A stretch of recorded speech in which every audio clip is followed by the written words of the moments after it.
도민리버 13면에는 논산시 봄철 진드기 매개 감염병 주의 당부라고 남정생 기자가 전합니다. 논산시는 농사일과 야외 활동이 많아지는 봄철에 진드기 감염병에 걸리지 않도록 주의를 당부했습니다. 진드기는 농경지 주변과 텃밭, 산, 숲 등 풀이 있는 곳에 서식하며 세균과 바이러스에 감염된 진드기가 사람을 물었을 때 쭈쭈가무시증과 중증 열성 혈초판 감소 증후군 같은 진드기 매개에 의한 감염병이 발생한다고 전하고 있습니다. 논산시는 지난 2021년 29명, 2022년에는 59명, 그리고 작년에는 74명으로 최근 3년간 쯔쯔가무시증 환자 발생 수가 점차 증가하는 추세라고 하면서 체계적인 관리가 필요한 실정이라고 전했습니다. 진드기 매개 감염병 발생이 높은 대상을 보면 여성과 60세 이상, 고령자, 농업인 또는 텃밭 활동을 하는 사람으로 나타난다고 전합니다. 이게 왜 여성이 더 많죠? 60세 이상 고령자나 농업인은 그렇다고 하는데 여성도 이 대상자 발생이 높다고 합니다. 왜 그런지 잘 모르겠습니다. 진드기에 물리지 않기 위해서는 봄철 산나물 캐기, 이게 산나물 캐기 이런 것들을 다녀서 그러시네요. 등산, 주말 농장 등 야외 활동을 할 때는 긴 소매와 긴 반바지 그리고 모자, 장갑 등으로 안전하게 옷을 갖춰 입어야 된다고 하며 휴식을 취할 때도 풀밭에 앉아서는 안 된다고 말합니다. 절대로 그 휴식을 취할 때도 풀밭에 그냥 앉으면 안 되고 꼭 돗자리를 사용해야 된다고 전하고 있습니다. 풀밭에서 용변을 보지 말아야, 이게 풀밭에다가 용변 보는 이런 일도 굉장히 위험합니다. 그러니까 항상 그 야외에서 그 풀밭에 그 용변을 보는 이런 행위들 조심하셔야 될 것 같습니다. 만약 야외 활동을 한 후 2주 이내에 피부에 이상 증상이 나타나면 즉시 의료기관을 방문하여 진료를 받아야 한다고 전하기도 합니다.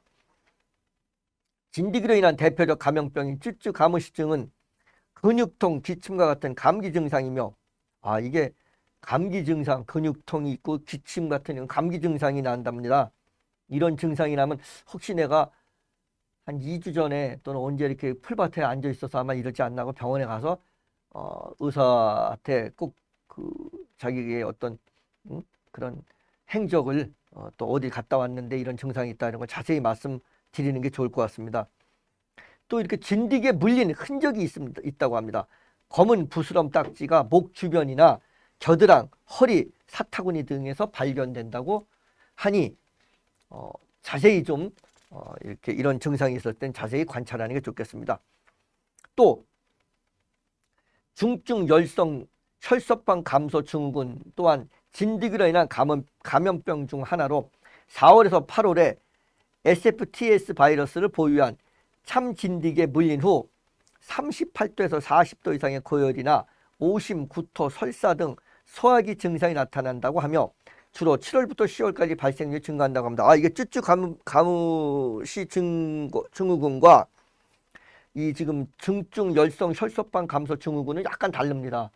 그러니까 이 쯔쯔가무시는 근육통과 기침 이런 감기 그 현상이 있는데 이 중증 열성 혈소판 감소 증후군은 고열이 생깁니다. 38도 40도 이상의 고열이 생기고 오심, 그다음에 구토, 설사 이렇게 마치 이게 내가 뭘 먹고 잘못 취했나 이런 현상들도 있다고 하니까 이런 현상이 나타났을 때, 이런 증상이 나타났을 때도 꼭 병원을 찾아서 내가 아마 진드기에 물리지 않았나 의심스럽습니다 라고 말씀을 하시는 것도 좋을 것 같습니다.